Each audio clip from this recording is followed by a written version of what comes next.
Meski Amerika sudah mengumumkan telah membuka blokade di Selat Hormuz, Amerika diduga kecolongan saat sebuah kapal tanker milik Cina berhasil melintasi Selat Hormuz.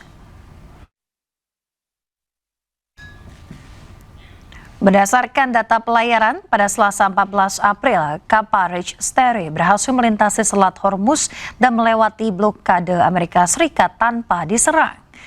Kapal Rich Sterry serta pemiliknya, Shanghai Quantrun Shipping, sebelumnya sudah disanksi pemerintah Amerika Serikat yang diduga melakukan perdagangan dengan Iran. Sebelumnya, CENTCOM merilis larangan kapal melintasi blokade Amerika Serikat di kawasan Teluk dan mengancam akan menembakkan tanpa peringatan kapal-kapal yang melanggar.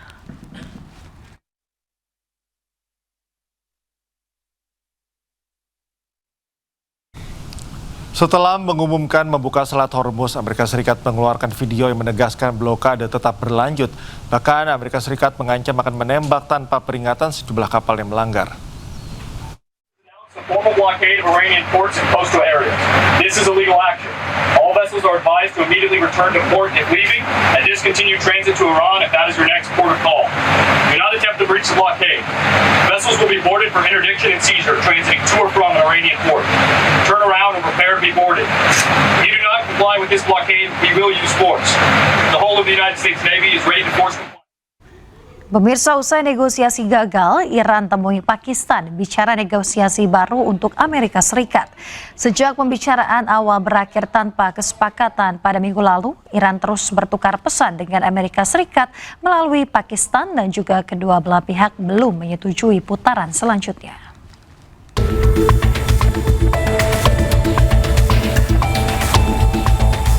Menteri Luar Negeri Iran Abbas Araghchi bertemu Panglima Angkatan Darat Pakistan Asim Munir di Teheran membahas perkembangan komunikasi dengan Amerika Serikat.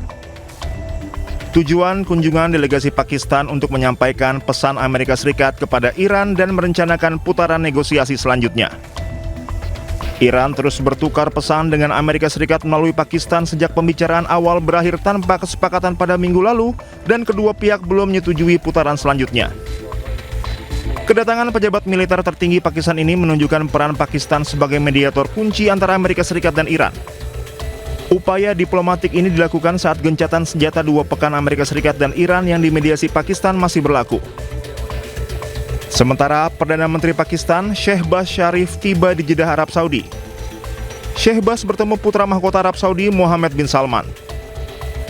Perdana Menteri Pakistan memulai upaya diplomatik 4 hari ke Arab Saudi, Qatar, dan Turki untuk mendorong pembicaraan lanjutan terkait konflik Amerika Serikat dan Iran. Juru bicara Menteri Luar Negeri Iran, Ismail Baqai, menolak proposal Amerika Serikat terkait negosiasi. Selain itu, Baqai menegaskan bahwa Iran tidak akan memasuki negosiasi dengan syarat-syarat yang dipaksakan. ما وارد مذاکره نمیشیم که شرط‌های آمریکا رو بپذیریم. ما برامون ملاک، منافع و حقوق ملت ایران هست. اگر مذاکره‌ای بر این اساس باشه که شرط یک طرف بر طرف دیگه تحمیل بشه، این اسمش مذاکره نیست. این اسمش دیکته است.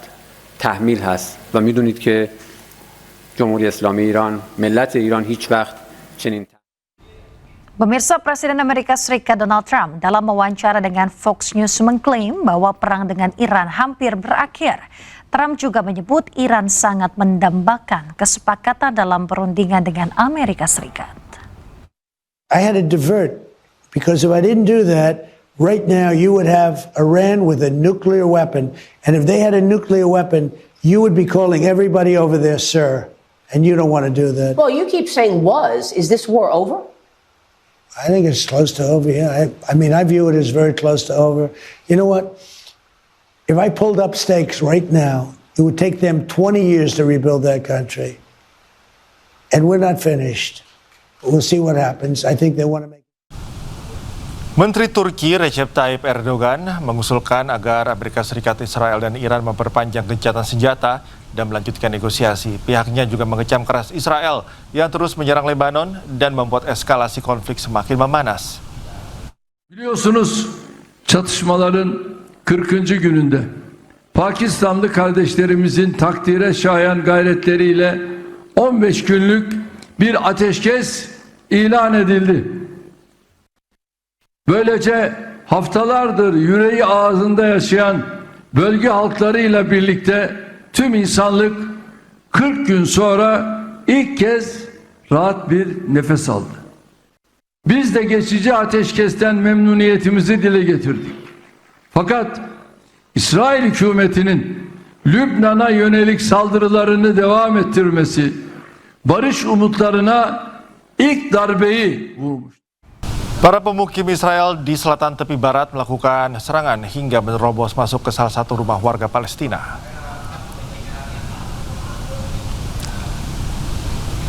Serangan yang dilakukan pemukim Israel hingga menerobos masuk ke salah satu rumah milik warga Palestina di selatan tepi barat. Selain memasuki area rumah, pemukim Israel juga menyerang ternak di kandang. Para pemukim Israel ini masuk ke wilayah Palestina tanpa izin. Menurut warga Palestina, serangan pemukim Israel ini rutin dialami agar terjadi penggusuran paksa. Insiden ini menjadi bagian dari pola serangan yang semakin meningkat terhadap warga Palestina.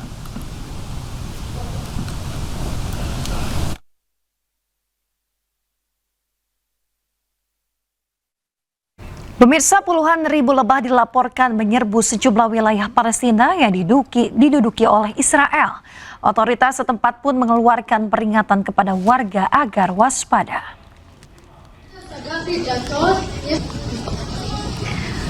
Kawanan lebah dalam jumlah besar dilaporkan menyebar di sejumlah area permukiman. Fenomena ini memicu kekhawatiran di kalangan warga. Otoritas setempat meminta warga dan juga pemilik toko menutup pintu serta jendela. Belum diketahui pasti penyebab kemunculan lebah dalam jumlah besar tersebut.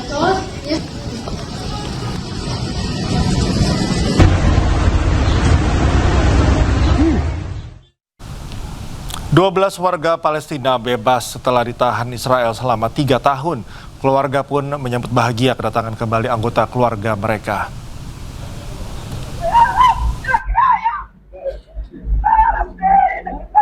Pembebasan 12 warga Palestina yang ditahan Israel diwarnai isak tangis ibunda salah satu tahanan.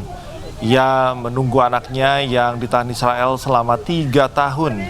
Di antara 12 tahanan yang dibebaskan, salah satunya adalah wanita. Komite Palang Merah Internasional atau ICRC memfasilitasi pemindahan tahanan dari penjara Karim Shalom ke Rumah Sakit Deir al-Balah. ICRC diperlukan untuk mengkonfirmasikan bagaimana kondisi warga atau menginformasikan bagaimana kondisi warga Palestina yang ditahan militer Israel dan memastikan mereka diperlakukan manusiawi dan sesuai dengan hukum internasional yang berlaku.